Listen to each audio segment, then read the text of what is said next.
They thought it was just another quiet HOA warning. But before this morning is over, you'll see how one smug clipboard decision turns a suburban queen into a woman staring down cold federal bars. At exactly 6:47 a.m. on a calm Tuesday, the kind of morning where birds dare to sing too loud, a sharp metallic clang shattered the silence. Bolt cutters. Teeth of steel biting through my security chain like it meant nothing. That sound didn't just break metal. It broke the line between petty HOA bullying and a life-ending mistake. In that instant, Bethany Kensington Wright, self-crowned ruler of Willowbrook Estates, stepped over a line she would never crawl back from. See, while I was overseas, boots on foreign dirt, chasing cartel shadows and dodging real bullets, this woman back home decided my ugly vehicle had no place in her perfect rows of beige dreams. To her, it was just some soldier's Jeep, an eyesore, a blemish. What she couldn't see, what she never even bothered to ask, was that the Jeep she ordered cut and towed belonged to a federal drug task force. Inside it, classified gear, surveillance tech, equipment worth hundreds of thousands, federal property protected by laws she clearly never Googled. And me? I'm Marcus Tank Rodriguez, Army Reserve MP, recently polled into a task force that spends its days tearing apart criminal networks piece by piece, the kind of work where one wrong move can get people killed. But Bethany didn't care about any of that. To her, I was just another homeowner who dared to exist outside her picture-perfect fantasy. 3 months ago, I thought inheriting my grandmother's home was a blessing, her safe little house on a quiet street lined with identical mailboxes and fake smiles. I planned to rent it out, build something real, hold on to the only place that ever felt like family. That house still carries her scent, warm tortillas, soft lavender. The gentle echo of her voice teaches me to stand tall. You face bullies, she'd whisper, but you do it with honor. Willowbrook Estates looked peaceful on the outside. Trimmed lawns, scheduled sprinklers, fresh mulch hiding old rot. HOA dues, $150 a month for so-called community standards. Translation? Pay us or we make your life hell. And leading the charge was Bethany. 52, over-perfumed, white Lexus always parked at just the right angle. The kind of woman who carried a ruler in her purse to measure grass blades. 7 years as HOA president had twisted her into a woman who fed on control. Her husband Carl sat snug on city council, and that connection made her feel untouchable. She once cited a family for leaving Christmas lights up in January. That's who we're dealing with. 2 weeks into my deployment, the email arrived. Violation notice. Unauthorized commercial vehicle storage. My government-issued Wrangler, clearly marked, clearly official, was suddenly a crime scene in her eyes. Her twisted reading of the covenants turned federal duty into neighborhood disobedience. Work vehicles banned? No exceptions. Not even for soldiers overseas. What she didn't know, that Jeep carried high-level surveillance equipment for active cartel investigations. Gear that could not be moved without direct authorization. Gear that tied into operations bigger than her entire neighborhood ego. And the fine? $50 per day, stacking up while I was thousands of miles away, staring down armed men who made Bethany look like a playground bully. My sister Maya tried to save it. Sweet Maya, middle school teacher, soft voice, strong heart. She drove over, orders in hand, begged for basic human sense, offered to tarp the Jeep, to explain, to reason. Bethany didn't blink. "Rules are rules," she snapped, eyes cold, chin lifted. "If your brother can't follow standards, maybe this neighborhood isn't right for your family." Maya called me later, sitting in Grandma's kitchen, her voice shaking through the phone. Tears mixing with the hum of that old refrigerator. "Tank, she said she's putting a lien on the house." And that's when I realized Bethany wasn't just messing with my driveway. She was about to trigger something far bigger than her little HOA kingdom ever saw coming. "Tank, she said Carl knows people at the school district. She said supporting you could cost me my job." Maya's words sliced through the line like broken glass, and buried inside that threat was a truth more dangerous than any fine. A pattern so ugly it would expose what Bethany was really building behind those perfect white fences. Maya started digging, and what she found made my blood go cold. The Johnsons, his boots barely dry from Marine deployments, slapped with violations for a motorcycle suddenly labeled too aggressive for the community. Sarah Martinez, a Navy wife waiting for her husband's return, fined for having garden gnomes that were somehow deemed unprofessional. Every military family in Willowbrook, every single one, marked, pressured, bled dry by paperwork and fear. It wasn't random. It was targeted. Then came the real punch. Maya combed through Grandma's original HOA documents, yellowed pages tucked away since 1987. The ones Bethany hoped no one would ever bother to read. Right there in black ink, government vehicles were exempt. Emergency services, military, law enforcement, fully protected. Bethany hadn't been enforcing rules. She had been inventing them. Handing out violations like weapons, betting on silence, counting on families being too tired, too scared, too loyal to the flag to push back. The neighborhood whispered, husbands at work, wives at windows, eyes darting. Hell lived behind trimmed hedges, and Bethany ruled it with a smile and a clipboard. That's when it hit me. This wasn't about property values. This wasn't about community standards. This was organized harassment, a coordinated campaign against military families backed by political muscle and suburban ego. The crunch of sand between my teeth, diesel thick in the air, sweat crawling down my spine under a foreign sun, and in my head, my grandmother's voice. Stand up to bullies, but do it the right way. Bethany Kensington Wright thought she'd found an easy target, a deployed soldier, an empty driveway, a scared family. What she didn't understand was this. Dismantling criminal networks is my job, and her HOA game, it was starting to look a lot like one. She had declared war and had no idea who she'd just poked. Her next move came fast, far too fast. 48 hours later, a registered letter slammed into Grandma's mailbox, demanding immediate removal of the Jeep. Not 2 days, not a warning. 24 hours or emergency towing. Copied to Carl's city council office, CC'd to local police, stamped with fake concern and dressed in legal smoke about immediate health and safety hazards. Pure fiction, but terrifyingly official. Maya called again from the kitchen. I could hear those old floorboards cry beneath her steps, panic in every breath. "Tank, there's a tow truck circling the block. The driver keeps staring at your Jeep like prey." Even the sweet scent of Grandma's vanilla candles couldn't hide the fear in her voice. This wasn't just pressure. It was psychological warfare, HOA style. So, I swung back.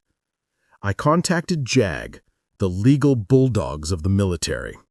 Staff Sergeant Patricia Williams scanned my file, and her calm face hardened into something fierce. "Rodriguez, this isn't an HOA issue. This woman just threatened to steal federal law enforcement property. That's a felony." And then she dropped the part Bethany never bothered to learn. The Service Member Civil Relief Act doesn't just cover contracts. It shields deployed troops from harassment tied to their property. And my Jeep? Not personal, not negotiable. It belonged to the United States government, which meant Bethany hadn't just crossed me. She had crossed the federal line. And the next call we made would decide whether she walked away or walked into something far worse. Williams didn't hesitate. He filed the formal complaint with base command, and like a switch flipping in the dark, it triggered something rare and beautiful, a federal military liaison review. Bethany's petty power trip had officially entered the arena of people who didn't play suburban games. But the real twist, the one that made this personal, it surfaced in the dust and decay of my grandmother's past. Maya started sorting through Grandma's old HOA records, brittle folders stacked like forgotten bones in the attic. And buried deep inside meeting minutes from 2019, she found it, the smoking gun. A formal letter signed by Bethany Kensington Wright, addressed to the City Planning Commission. Her recommendation was cold, clinical, and vicious.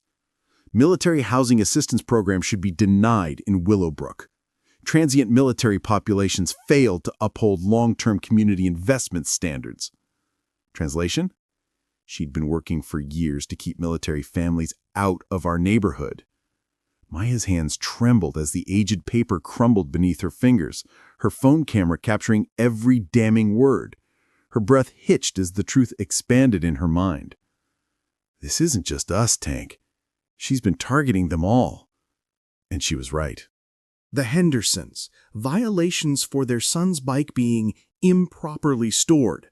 The Washingtons, cited for excessive noise when their newborn cried. Every military family that dared move in had been singled out. This wasn't rogue HOA nonsense. This was organized discrimination with political intent. Carl's development deal suddenly made horrifying sense. Luxury condos, zoning variances, polished marketing slogans about exclusive community living. Military families with their rugged vehicles and unpredictable lives didn't fit the image they were selling. So Maya did what protectors do. Her teacher instincts transformed into a crusade. She contacted every targeted family, collected every notice, every fabricated fine, every veiled threat. Piece by piece, she unknowingly assembled the bones of a federal discrimination case. And that's when Bethany snapped. Expensive heels clicked across concrete, each step sharp with self-importance, as she conducted her own inspection of Grandma's home. Maya watched in stunned silence as Bethany photographed my Jeep from every possible angle, crouching, measuring, documenting, like she owned the earth beneath her shoes. Your brother's military service does not excuse community non-compliance, Bethany said smoothly. Perhaps your family should consider whether this neighborhood is suitable for your lifestyle. Code for, we don't want your kind here. She didn't realize her arrogance just handed me a weapon. From halfway across the world, I activated the GPS and security logs, systems designed for task force operations, not nosy HOA tyrants. The results were pristine. Bethany had trespassed on my property 17 times in 3 days. Documented, timed, irrefutable. Worse, she had been photographing federally regulated law enforcement equipment without authorization. That wasn't harassment. That flirted with espionage. When my task force supervisor, Captain Sarah Chen, heard the details, her voice carried a calm that only comes before a storm. Rodriguez, how fast do you want me to make this woman's life complicated? The federal government was sharpening its teeth, and Bethany had no idea she'd just bitten the wrong hand. But desperation makes fools bold. 3 days after my JAG complaint, she hired exec safe security to enforce compliance. 2 guards in a blinding white SUV rolled through the neighborhood like it was a hostile zone, photographing my Jeep every single hour. Still, that wasn't the worst part. The real damage was what they whispered to the neighbors. Maya called me, her voice breaking through the crackle of satellite interference and desert wind. "Tank, they're telling everyone you're dangerous, that military vehicles create security risks. Mrs. Patterson won't even look at me anymore." Her sobs cut through the static, threading their way straight into my chest. And as I stared into an endless desert sky thousands of miles away, something cold and unmovable settled inside me.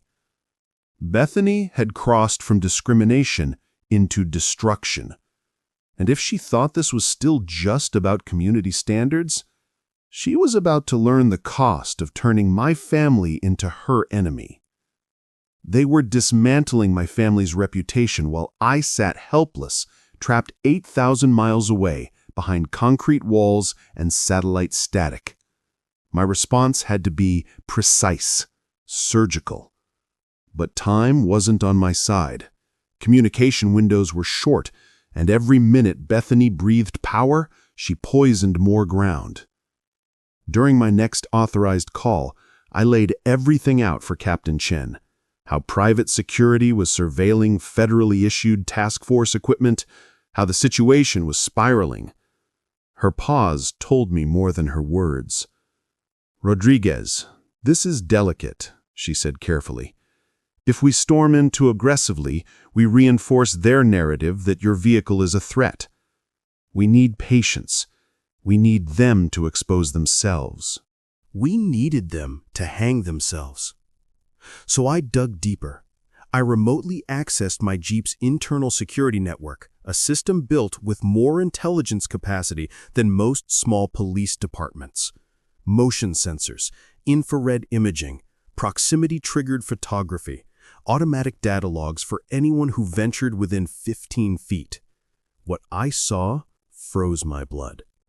At 1:43 a.m., Bethany appeared on screen, illuminated by a thin beam of flashlight slicing through the darkness. She wasn't inspecting anymore. She was studying. Peering through the windows, photographing the dashboard, zooming in on communication hardware.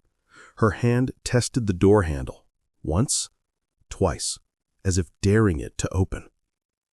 She was attempting to access classified federal equipment, and then I saw the part that made my stomach drop. She wasn't alone. The exec safeguards stood beside her as she pointed out specific components, whispering, guiding their cameras toward communication modules, hardened storage units, surveillance interfaces. This wasn't curiosity. This was intelligence gathering. Back home, the social fallout was just as brutal. Whispers turned into suspicion, suspicion into isolation, then into professional consequences. Parents began questioning Maya's presence at the school. Was it really safe for their children to be taught by someone connected to military security issues? The principal called her in under the pretense of community concerns. When she called me after, I could smell the chalk dust in her voice, feel the tremor of humiliation stretching between her words. "Tank, they're wrecking my career. Bethany told the PTA that military families bring instability, that we create security risks." Her voice cracked. "She's using my job against me." That's when the truth settled heavy and undeniable. This wasn't about an HOA dispute. This was systematic destruction. And the worst part? I was watching it unfold from a war zone, my hands clenched around a phone instead of a solution. Helplessness tastes like sand and fury inside a silent bunker, while someone in pearls dismantles your bloodline. Then Bethany escalated again. Her security guards approached Maya in the grocery store parking lot. The lead guard, some washed-up cop with authority fantasies, blocked her path to the car.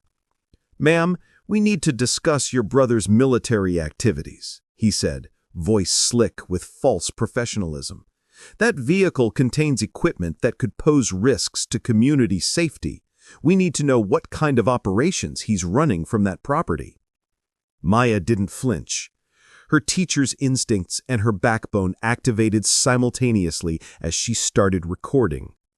"Are you suggesting my brother, who is overseas protecting this country, is a threat to American families?" she asked, her voice steady despite the fear humming underneath. He stepped closer. Intimidation tactic. Textbook. "We're investigating the surveillance equipment in his vehicle." There it was. The narrative. Unstable veteran, dangerous presence, risk to the community. But what he didn't know, what Bethany couldn't control, was that Maya's phone captured everything, especially one fatal sentence. "We're investigating the surveillance equipment in his vehicle." That single line transformed harassment into potential federal espionage. And my counterstrike moved through corridors Bethany would never see. Captain Chen contacted ExecSafe Security's Federal Licensing Bureau, informing them their personnel were conducting unauthorized surveillance on classified government property. The kind of accusation that doesn't end with warnings. The kind that dismantles companies. And as Bethany strutted through Willowbrook believing she still controlled the board, the federal government had just started circling her pieces. The guards disappeared overnight. One day, they were prowling the streets like rented muscle. The next, gone. And their security company was suddenly staring down a federal investigation for potential espionage. Bethany's reaction to losing her enforcers wasn't strategy. It was panic wrapped in perfume and delusion. She started carpet bombing every agency within reach: police, fire department, zoning, code enforcement, even animal control, desperately trying to regain dominance. What she didn't realize was that every complaint, every frantic call, every official report was stitching together a perfect paper trail of her obsession with federal property. The war was escalating, and I was still trapped overseas while my family bled at home. Bethany had no idea she'd just activated protocols designed for domestic threats, not suburban HOA tyrants. Her breaking point came at 6:47 a.m. on a quiet Tuesday morning, and Maya's camera captured every second in unforgiving clarity. The sound still lives inside my skull. Clang, clang, clang. Bolt cutters biting through my security chain, each metallic snap cracking across the sleeping neighborhood like distant gunfire. My phone vibrated in my deployment tent, yanking me from fractured sleep. "Tank," Maya gasped, breathless terror pouring through static. "She's cutting your locks. She has bolt cutters and a tow truck. She's stealing your Jeep right now." Through her phone screen, I watched Bethany Kensington Wright unravel. Bathrobe crooked, hair wild, face twisted with manic authority. She'd hired a cash-only tow service. No paperwork, no record, just desperation. She pointed wildly as they tried to load federal task force property onto a flatbed. The driver hesitated, eyes locking onto federal decals. He stepped backward like he'd just spotted radioactive waste. "Lady, that's government property with federal markings. I'm not touching that for any amount of money." "It's abandoned!" Bethany shrieked, voice cracking, saliva flecking through the air. "I'm HOA president. I have legal authority to remove violations." 3 cameras captured that sentence. 3 angles. 1 federal theft case sealed. My counterstrike triggered instantly. I contacted Captain Chen through emergency channels, invoking protocols for attempted theft of federal law enforcement equipment. Within minutes, federal marshals were mobilizing toward my grandmother's address with lights slicing through the dawn. But here's the part Bethany never saw coming. The moment she cut that lock, she activated my Jeep's hidden fail-safes. Kill switch, live GPS tracking, tamper detection, automatic surveillance activation. Her bolt cutters had just pinged Homeland Security databases across 3 states. Every movement, every face, every step she took, recorded, archived, transmitted. And then she made her most catastrophic mistake. When the terrified tow driver fled, leaving skid marks in his escape, Bethany marched to the community gate and changed the locks. She sealed the property, trapping a federal vehicle and blocking law enforcement access. If he wants his precious military truck back, he can follow HOA procedures, she screamed at Maya, shaking the new keys like a crown of insanity. Military service doesn't make him above our standards. Through the screen, I watched entitlement dissolve into criminal insanity while my sister stood frozen, documenting history. The air seemed thick, diesel, sweat, fear, all of it bleeding through a desert signal into my clenched hands. Bethany believed she had seized control. What she'd actually done was unlawfully detain federal property, obstruct law enforcement access, and escalate a local HOA dispute into a national security incident. And the sirens racing toward Willowbrook? That was just the beginning. You don't just steal a federal vehicle. You trigger alarms that don't belong to your town.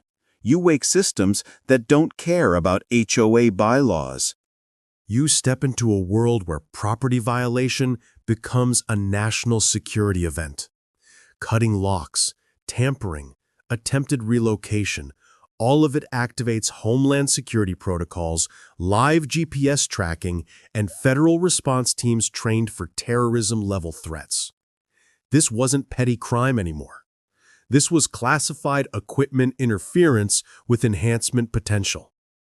And the neighborhood finally saw it.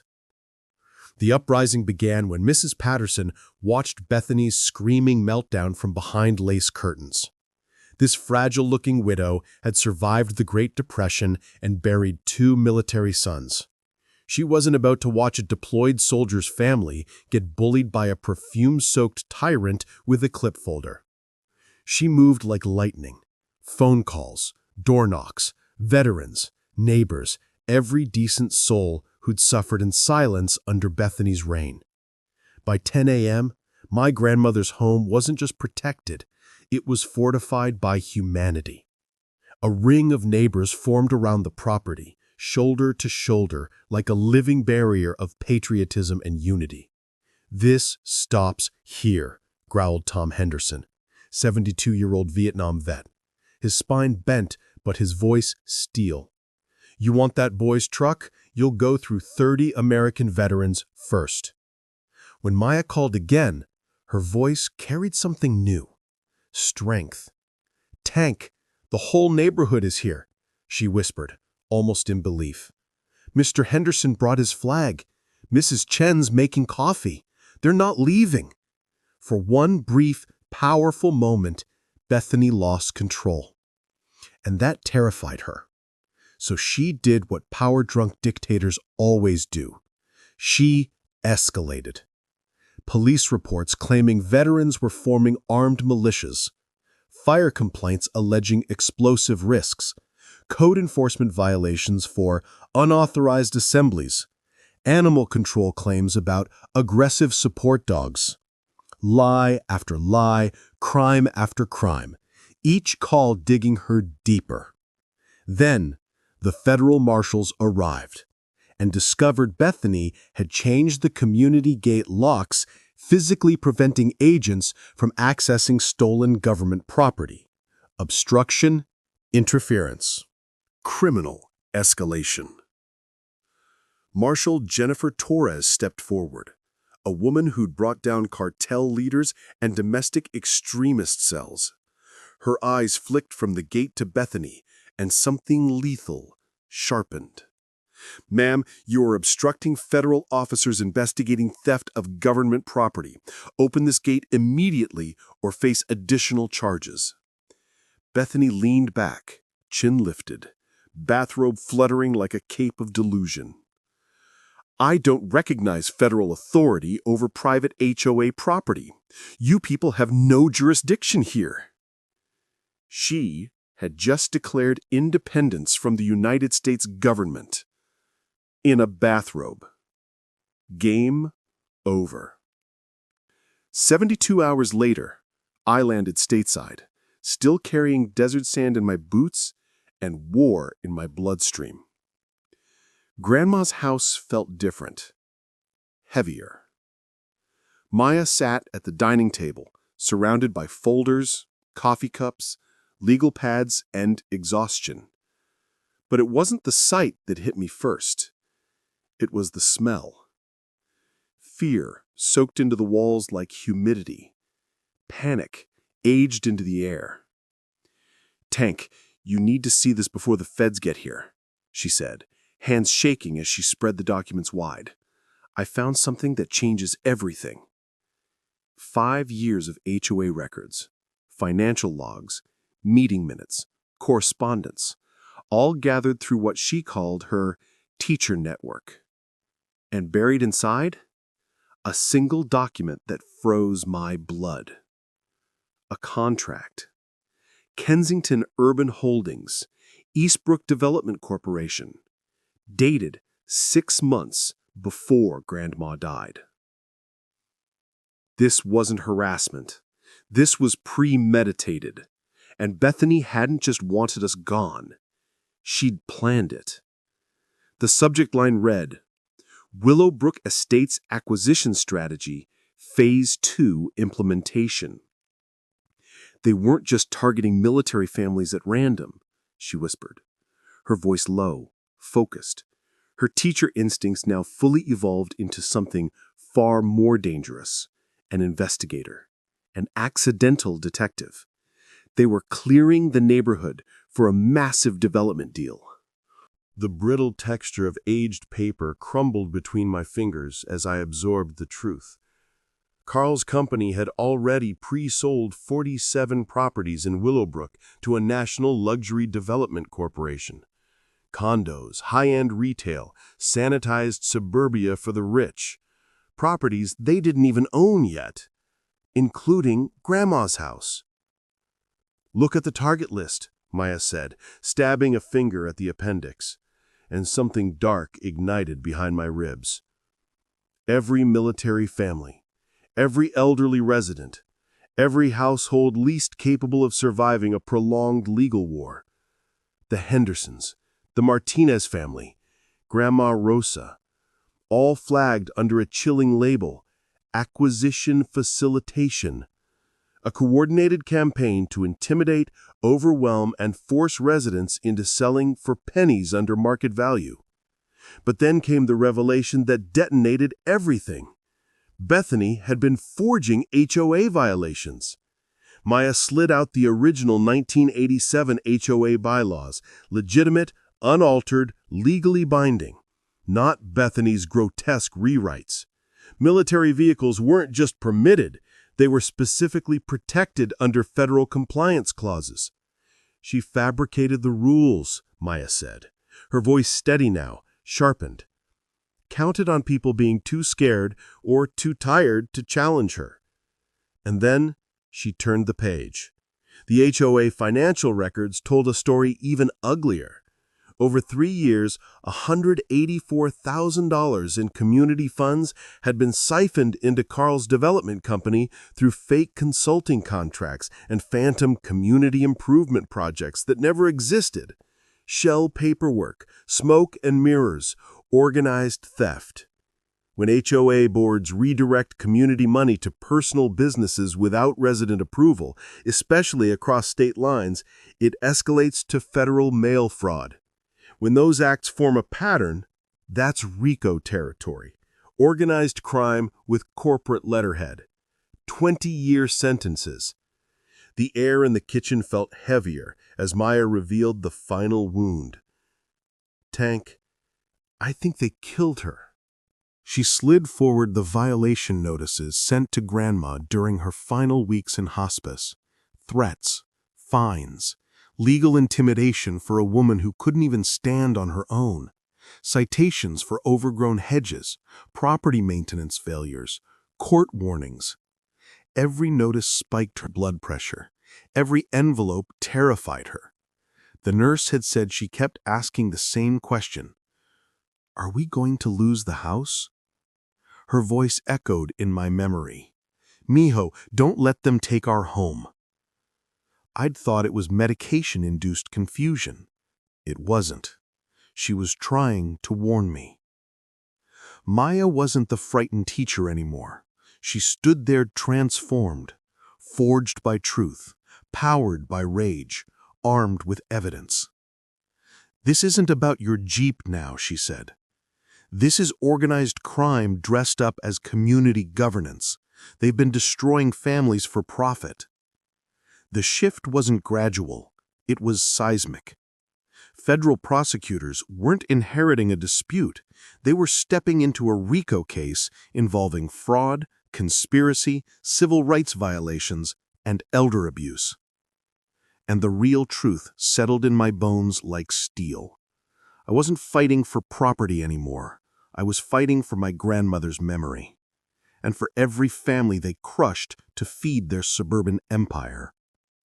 Within 48 hours, the war room formed in Grandma's living room, the same space where she used to watch her dramas and curse at cartoon villains. Now it housed federal agents, veteran liaisons, legal strategists, and an army of neighbors who had finally snapped. The scent of vanilla candles was gone, replaced by burnt coffee, hot toner, stress sweat, and the cold, sharp smell of serious government business. Maya stood at the center of it all, no longer the bullied teacher, now a tactician, a general, a storm. The war hadn't just become personal, it had become inevitable. Captain Chen didn't arrive alone. He brought 2 federal prosecutors and enough legal firepower to erase a small government off the map. Assistant U.S. Attorney Rebecca Martinez laid Maya's evidence across every available surface: coffee tables, counters, folding chairs, her expression shifting from professional to impressed. Rodriguez, she said slowly, I've prosecuted cartel money laundering operations with less documentation than this. That's when my task force training finally snapped into focus. Back in federal crimes coursework, they drilled RICO into us, the Racketeer Influenced and Corrupt Organizations Act. I'd assumed it was reserved for mob bosses and drug empires. I was wrong, dead wrong. When suburban tyrants engage in coordinated fraud, embezzlement, discrimination, and intimidation across state-connected commerce, they stop being neighborhood problems. They become organized crime. Maya's evidence exposed a clear pattern of criminal enterprise: embezzlement, fraud, civil rights violations, all synchronized through Carl's city council influence and Bethany's HOA authority. Carl's development contracts involved interstate investors and out-of-state corporations, sealing federal jurisdiction like a signature in steel. The people gathering in Grandma's living room didn't look like neighbors anymore. They looked like a resistance cell. Tom Henderson rolled in with his Vietnam vet network, 12 men who'd survived real battlefields and weren't about to be bullied by suburban paper tyrants. Mrs. Patterson delivered surveillance photos, including crystal-clear shots of Bethany and Carl holding whispered midnight meetings inside the community center. Then came the surprise force multiplier: Maya's teacher union. They didn't just show up in solidarity, they brought media strategy. Educators know how to translate complex systems into narratives families understand. And they'd been waiting for a reason to stand up for military households being systematically targeted. The living room echoed with Maya's increasingly confident voice as she coordinated logistics, assignments, and timelines, in the same space where Grandma once softly hummed her Mexican lullabies. Watching my little sister command federal agents and furious neighbors made something tight in my chest finally ease. This was no longer chaos. This was strategy. The financial warfare angle was personal for her. She'd spent sleepless nights combing HOA ledgers, those pattern recognition instincts from years of catching cheating students, now weaponized against real-world predators. This wasn't just theft, it was betrayal. "Tank, remember when Mom used to balance the household budget on this very table?" Maya said, gesturing to spreadsheets revealing $184,000 in siphoned HOA funds. "She taught us stealing from families was the worst crime of all." Forensic accountant Jennifer Walsh mapped the scheme with surgical precision. Carl was pre-selling properties to out-of-state developers before forcing current owners to surrender them, a classic advance fee manipulation model, promising future assets, collecting upfront capital, then engineering the conditions to deliver.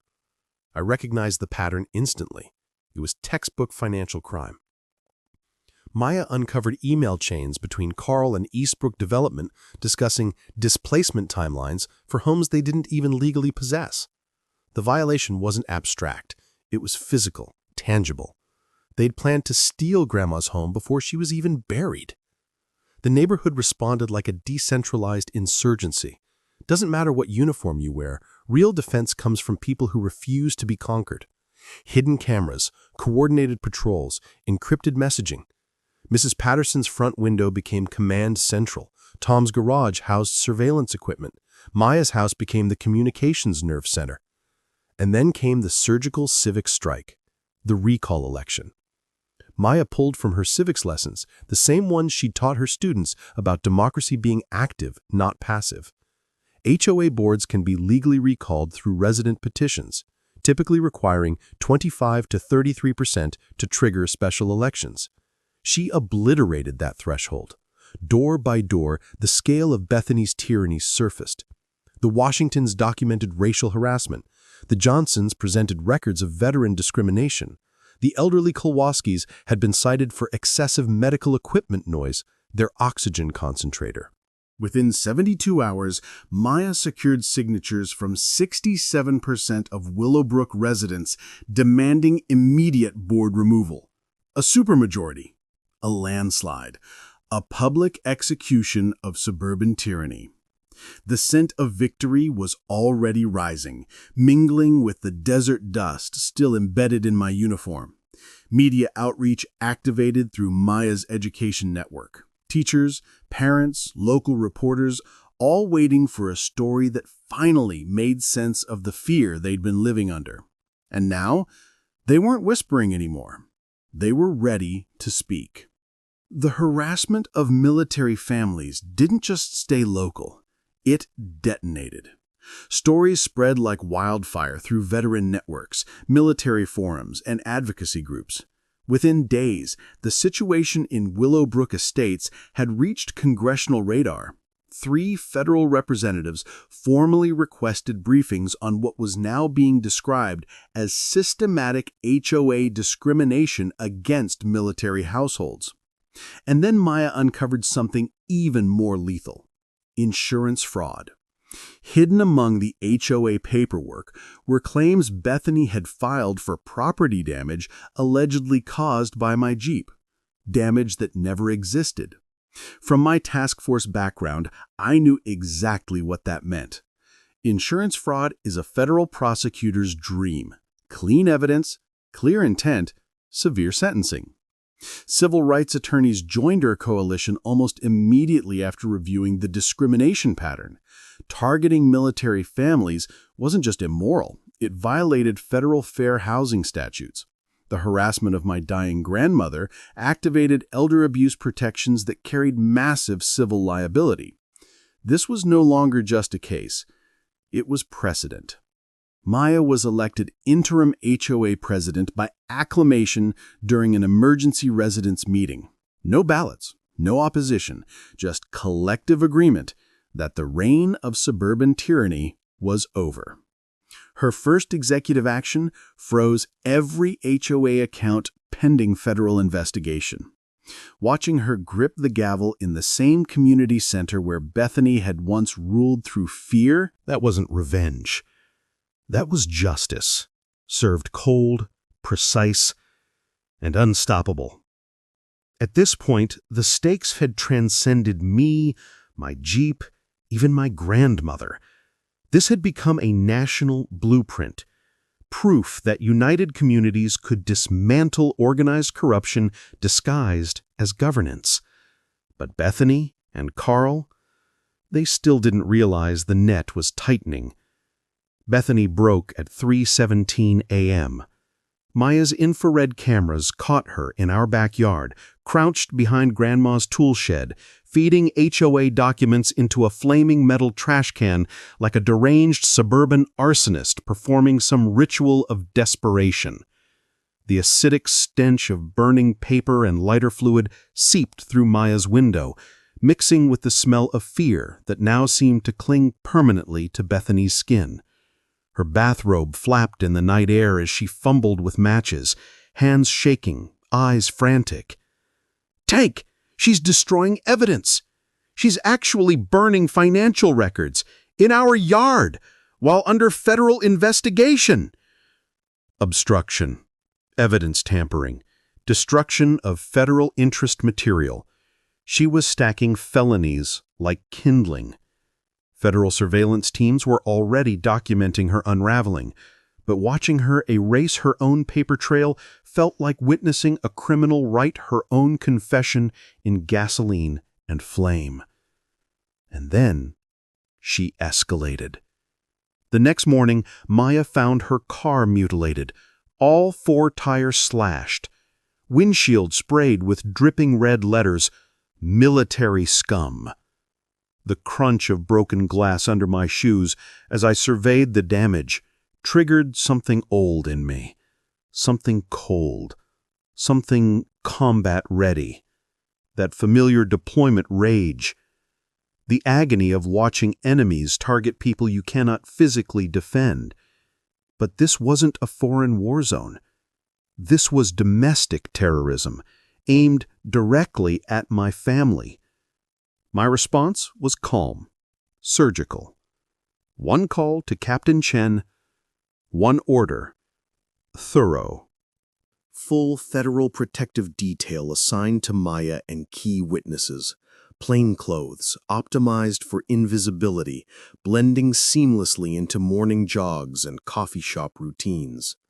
Bethany's surveillance obsession was now being outplayed by professionals who specialized in neutralizing threats. And the community? They became an army. Tom Henderson organized rotating veteran patrols that made nocturnal harassment impossible. The rhythm of combat boots on pavement at 2 a.m. became the sound of safety, not fear, protection. Mrs. Patterson's kitchen transformed into the tactical operations hub, coordinating patrols over homemade cookies, strong coffee, and unstoppable indignation. Then, Carl revealed just how deep this corruption went. Maya unearthed city council recordings where Carl pressured the police chief to ignore complaints from military families. His smug, entitled voice echoed through her laptop speakers, dripping with arrogance and immunity. And just like that, another lesson from my federal training snapped into focus: conspiracy. When public officials abuse government power to systematically violate citizen rights, it becomes a federal civil rights conspiracy. Carl wasn't just enabling Bethany. He was weaponizing the state against its own people. He wasn't corrupt anymore. He was criminal. And now, the evidence wasn't whispering. It was screaming.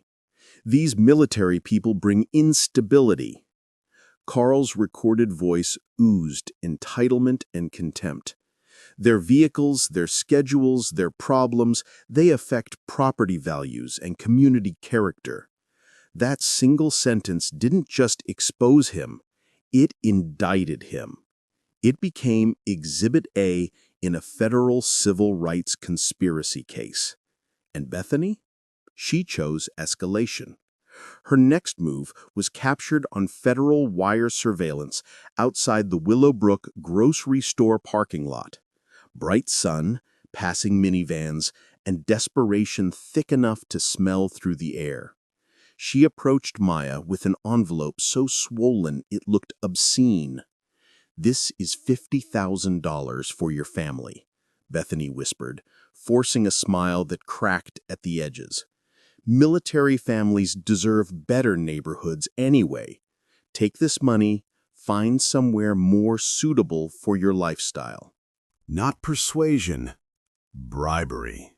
And Maya, bless her instincts, she kept recording while unmarked federal vehicles watched from both ends of the lot. From my federal training, I knew the moment Bethany extended that envelope, she had crossed another legal Rubicon. Attempted witness bribery carries mandatory prison time. No negotiation, no leniency. But she wasn't finished digging. Not even close. Through a private investigator hired with stolen HOA funds, Bethany attempted the unthinkable, trying to bribe federal agents to make the military situation disappear. The sheer stupidity was almost breathtaking. She thought the federal government operated like her HOA kingdom.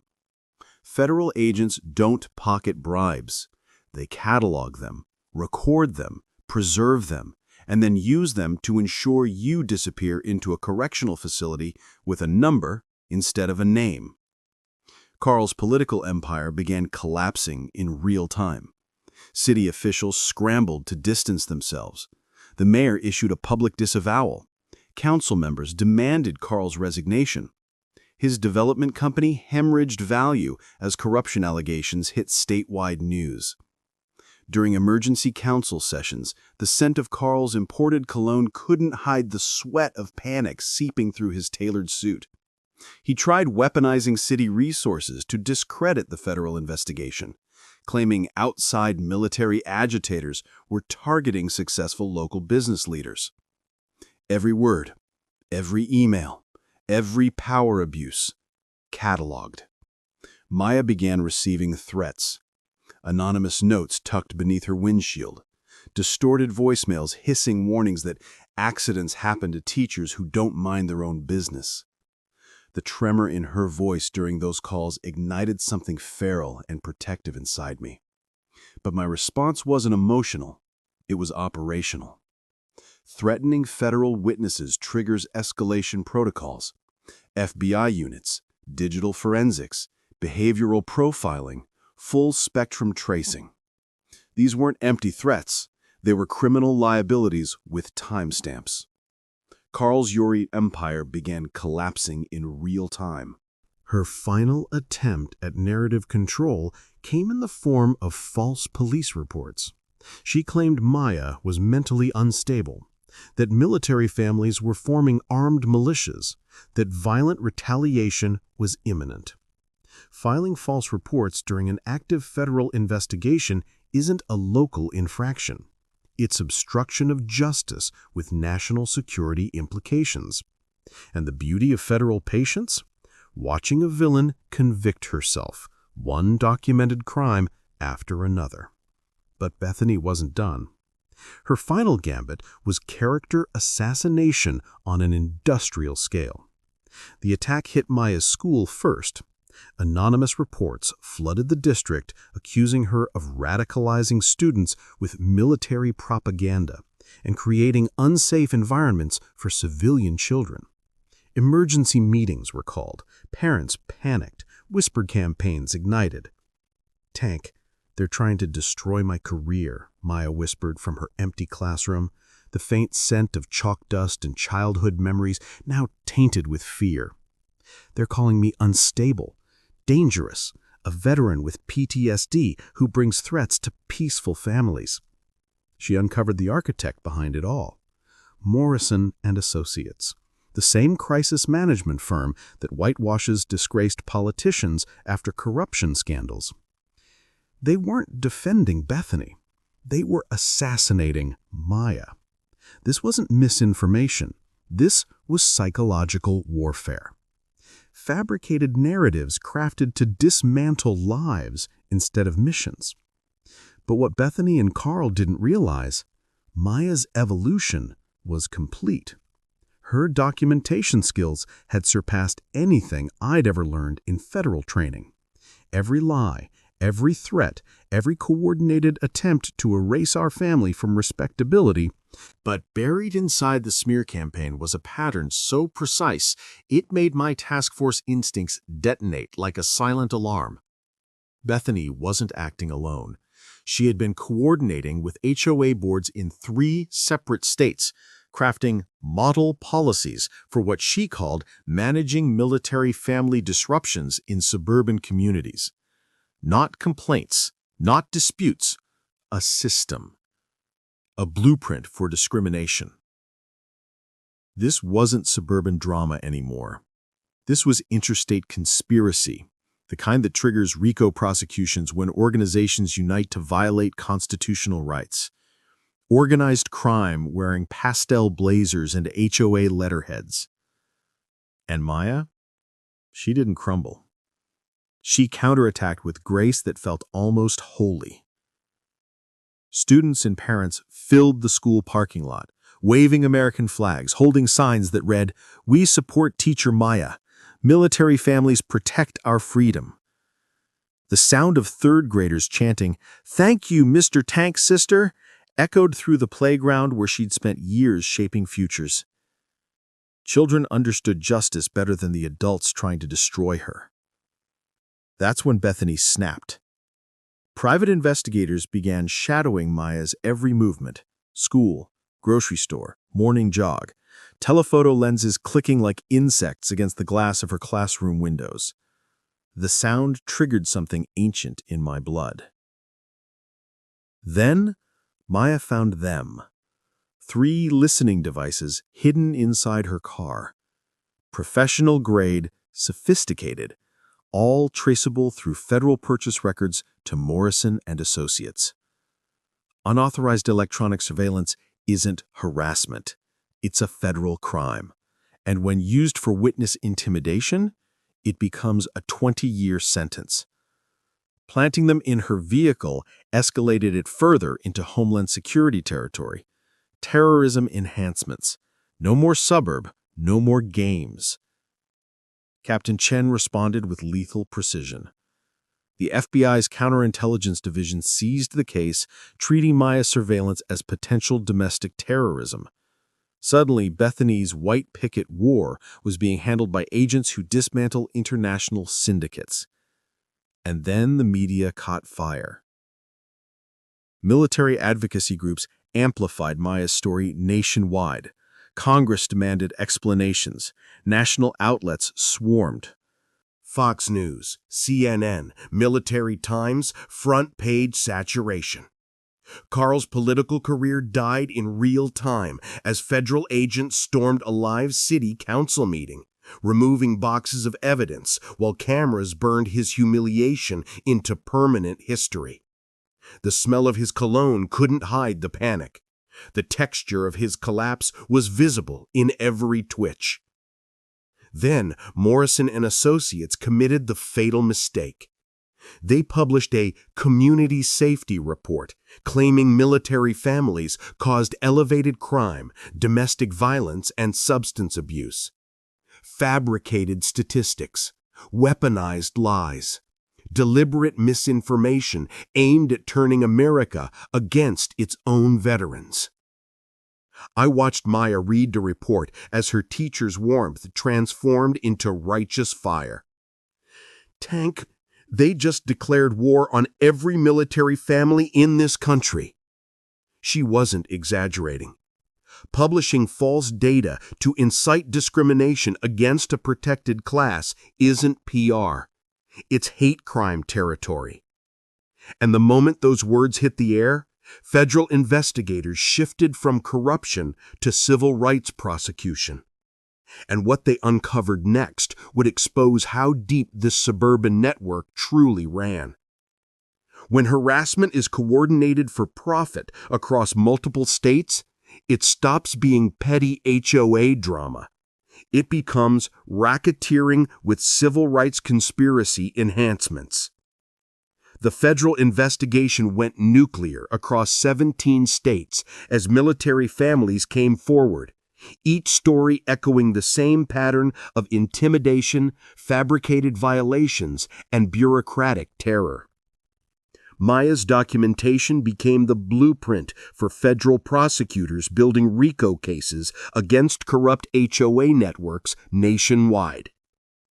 Emails poured in from military spouses from coast to coast recounting harassment, intimidation, and the systematic push to drive service families out of suburban communities. The sound of Maya's confident voice coordinating with federal attorneys filled rooms where Grandma had once told us stories about standing up to bullies. My little sister had transformed from victim into a national advocate for military family rights. They thought they were fighting one teacher and one soldier, Maya said, her eyes scanning federal case files, documenting patterns of discrimination across states. They were actually declaring war on every American family who serves this country. The public reckoning arrived in Willowbrook, and it was about to be federally spectacular. The Willowbrook Estates Community Center had never seen anything like it.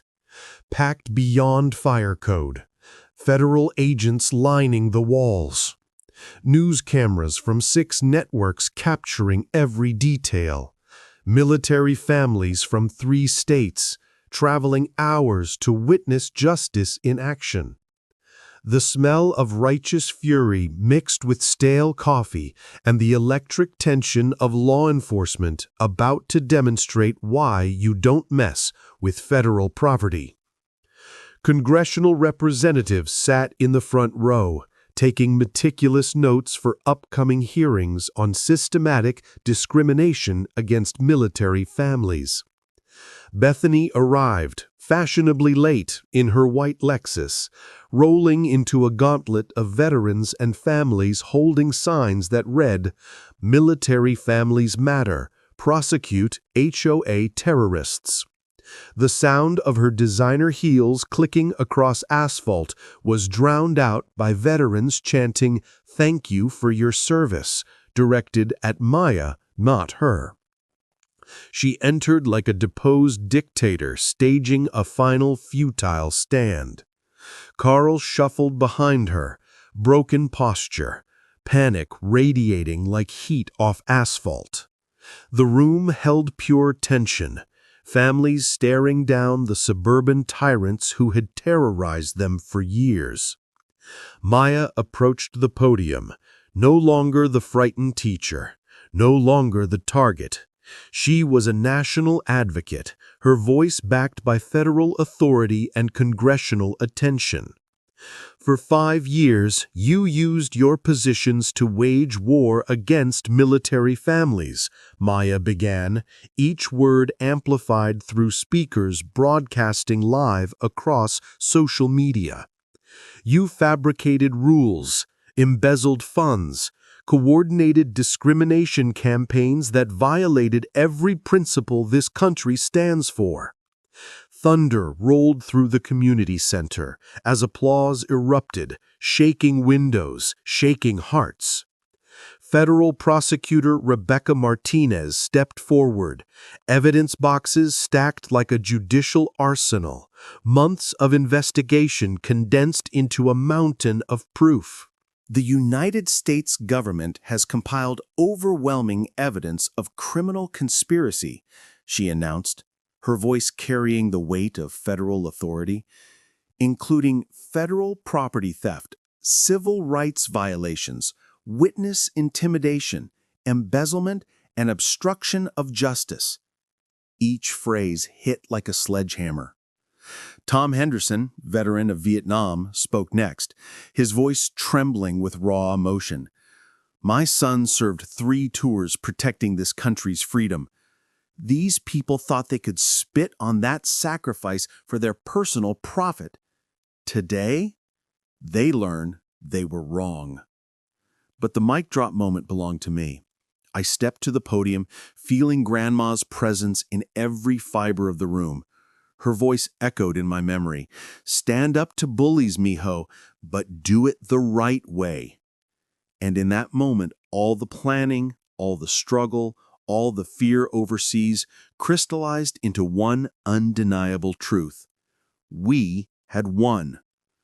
"This was the right way," I said, my voice slicing through the stunned silence like a blade. Bethany Kensington Wright thought she was just cutting locks on a soldier's personal vehicle. What she had actually done was far worse. She had interfered with an active federal drug operation, compromised classified surveillance equipment, and stolen property belonging to the United States government. The collective gasp that filled the room sounded like the air itself had been sucked from the building. That Jeep contained $347,000 worth of surveillance equipment and evidence from ongoing cartel investigations spanning 4 states. When she cut those locks at dawn, she hadn't just committed theft.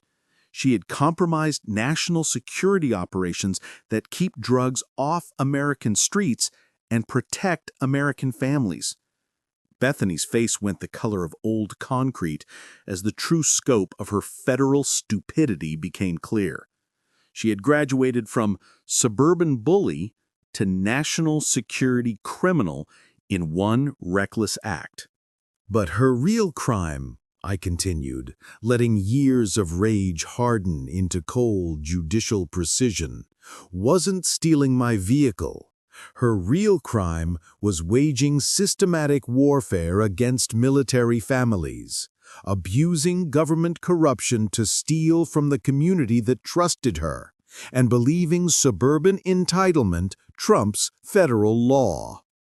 The crowd erupted into a standing ovation. Shouts of "Lock her up" mingled with "Justice for our heroes." Federal agents stepped forward, their presence an unmistakable symbol of authority. Federal Marshal Jennifer Torres moved with the calm, deadly precision of someone who'd spent years arresting people who thought they were above the law.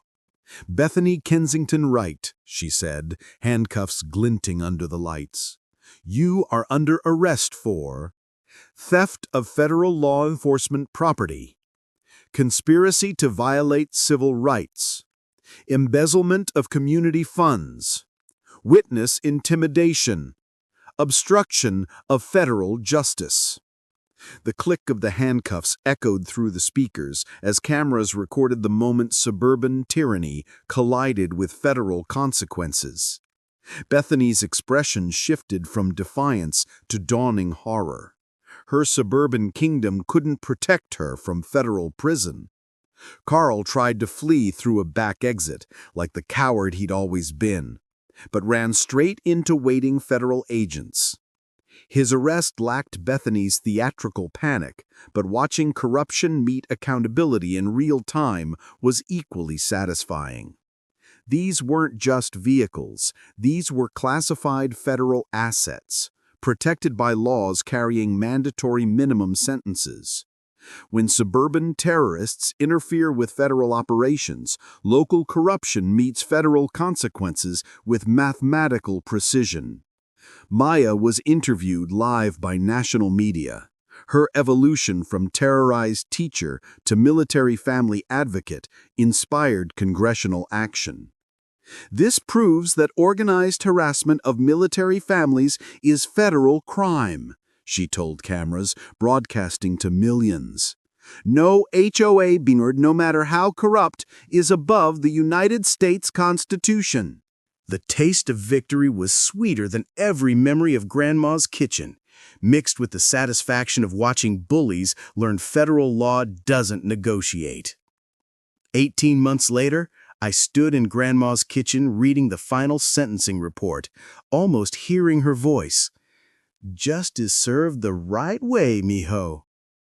Bethany received 8 years in federal prison with no parole, plus $647,000 in restitution to affected families. The federal judge's words became legendary in legal circles. Your systematic harassment of military families represents domestic terrorism disguised as community governance. This court will not tolerate suburban tyranny. Carl got 6 years in prison and a lifetime ban from public office. His development empire collapsed completely, leaving $3.2 million in community settlements, ensuring that every family they had harassed received compensation for years of suffering. But the real victory wasn't just legal. It was watching our neighborhood transform from fear into community protection. Maya revolutionized HOA governance as the democratically elected president, implementing bylaws that became a national model for military family protection. The stale air of corruption was replaced by the smell of fresh hope as she unveiled the Willowbrook Military Family Bill of Rights, embedding federal protections directly into community law. The Veteran Memorial Park now sits where Bethany's house once stood, seized through federal asset forfeiture and transformed by community vote. Children play on swings where suburban tyranny once reigned, their laughter echoing across grass that grows freely, without ruler measurements or fear. The Rodriguez Foundation for Military Family Rights became Maya's calling. She left teaching to help families nationwide fight HOA discrimination, using our story as the blueprint for federal civil rights prosecution. Her documentation methods are now taught at FBI training academies. Grandma's house evolved into mission control for military family advocacy. The kitchen, where she taught us to stand up to bullies, now hosts strategy sessions with congressional staffers, constitutional lawyers, and families fighting their own suburban wars. The practical impact exceeded every hope. Congressional legislation now requires HOA financial transparency and protects military families from systematic harassment. The Tank Rodriguez Act provides federal oversight of community governance with criminal penalties for discrimination against service members. Knowledge that most people never learned became our gift to American families. Military personnel have constitutional protections that override local ordinances. HOA boards can be recalled by resident petitions requiring only 25% of homeowners. Systematic discrimination is treated as organized crime, punishable by decades in federal prison. The National HOA Corruption Database now documents over 400 similar cases since our story went viral, triggering federal investigations that protected thousands of military families from suburban terror. Property values in Willowbrook increased 31% after corruption elimination, proving justice is profitable and ethical governance attracts quality residents. Military families now seek out our community, knowing they'll be protected and celebrated. Maya's transformation into a national advocate brought unexpected joy. She married David Chen, Captain Sarah Chen's brother and a Navy veteran, who moved to Willowbrook because our story proved military families could win against corruption. Their wedding reception filled the community center where we'd watched federal justice delivered live. I found my own happiness with Elena Martinez, the federal prosecutor who had helped build our case. She transferred to local operations, and we bought the house next to Grandma's, keeping her spirit alive in every brick and corner. Waking up every morning in the neighborhood we fought to protect feels like victory served daily. The Rodriguez Military Scholarship Fund, created from lawsuit settlements, has sent 23 military children to college. Every graduation ceremony is a reminder that one family's courage can transform entire communities and create opportunities for the next generation. Mrs. Patterson, now 91 and still the neighborhood's conscience, cuts the ribbon at every community event. "Your grandmother knew you'd do something special," she tells me during park dedications, eyes bright with satisfaction. "She just didn't know you'd save the whole neighborhood." The moment that made everything worthwhile came during our first annual Freedom Day celebration. Hundreds of military families gathered in the park where Bethany's tyranny once reigned, sharing stories of victory over suburban corruption. The sound of children's laughter mixed with veterans' pride. The smell of barbecue and freedom filling the air that was once poisoned by fear. The texture of Maya's hand in mine, watching families gather safely in the community Grandma loved, made my chest tighten with gratitude. But my favorite moment happens every morning, when I see Old Glory flying over houses where military families live without fear of harassment. This is what victory tastes like. Justice served, communities healed, and the knowledge that bullies can be defeated when good people organize and fight back. The Rodriguez Foundation continues to provide free legal assistance to military families fighting suburban discrimination, ensuring that no family has to face what we faced alone. If you believe every veteran deserves a safe home, share your HOA nightmare story in the comments. Subscribe for more stories of defeating corruption through community courage, and hit that notification bell so you never miss a saga of justice in action. From all of us at HOA Stories, thank you for witnessing how neighbors stood their ground and karma caught up.